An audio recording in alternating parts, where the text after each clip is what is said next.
တပ်ဗေဓမ္မအနတ္တတဲ့တပည့်တော်အနတ္တဆိုတာကိုသဘောမပေါက်ဘူးဗျာ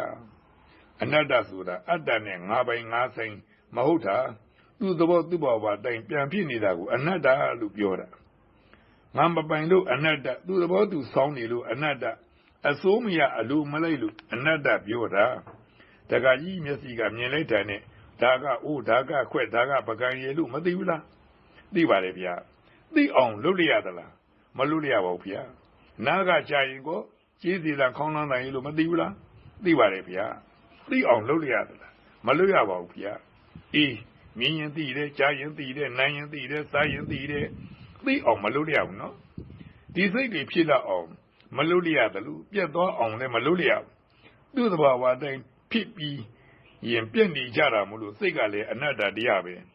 ဒီယုတ်ကြီးကရောဒီယုတ်ကြီးကလည်းအနတ္တတရားပဲနော်ဒီယုတ်ကြီးအသက်ရှင်နေတာအစာရည်စားလေးနဲ့ထောက်ပံ့ပေးထားလို့သာ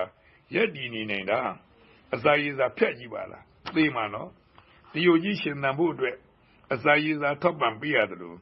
ရာဒီဥတုနဲ့ညီညွတ်မြတ်အောင်လည်းပဲပြုပြင်ပေးရတယ်နော်အဲ့ရင်ရေရှိုးပြီးရက်ခတ်ပြီးချမ်းရင်ဆောင်ချုံပေးနဲ့ပြုပြင်ပေးရတယ်နော်ချမ်းရည်တဲ့ဆောင်းရာဒီမှာနှင်းတော်တဲ့ပြစ်ထားကြည့်ပါလားသေသွားမှာပေါ့အေးလို့လည်းသေတာပဲပူလို့ရင်လည်းသေတာပဲဥတုကြောင့်သေနိုင်တယ်လို့စိတ်ကြောင့်လည်းသေနိုင်တယ်နော်အကြောက်လို့ရင်လည်းသေနိုင်တာပဲစိတ်သိထိခဲ့ရင်လည်းပဲနှလုံးရပြီးသေနိုင်တာပဲ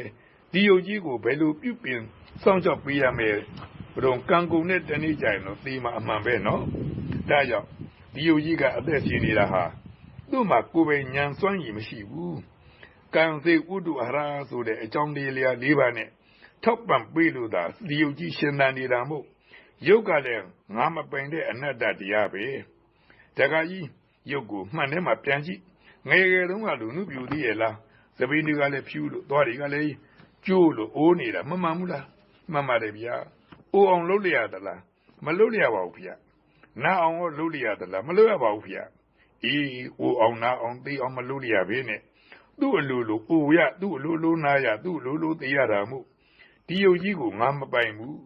ငါပိုင်နေဆိုရင်မအိုနဲ့မနာနဲ့မသေးနဲ့ဆိုပြီးတားလူရမှာပေါ့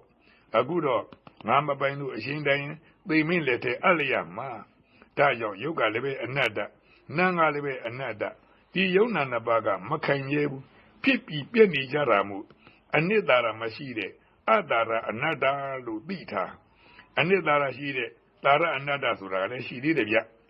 နိဗ္ဗာန်ဆိုတဲ့တရားကဘယ်သူမှပြုလို့ဖန်ဆင်းတာလို့ရှိနေတာမဟုတ်ဘူး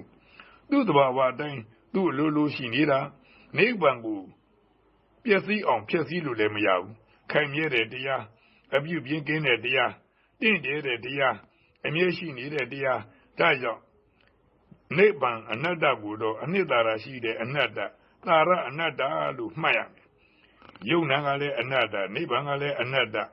ယုံနာကတော့ဖြစ်ပြီးပြည့်နေတဲ့အနတ္တတရားနိဗ္ဗာန်ကတော့မပြည့်မပြည့်တဲ့အနတ္တတရားဒါကြောင့်တပ်ပိဓမ္မာအနတ္တတဲ့ဒါပါပဲ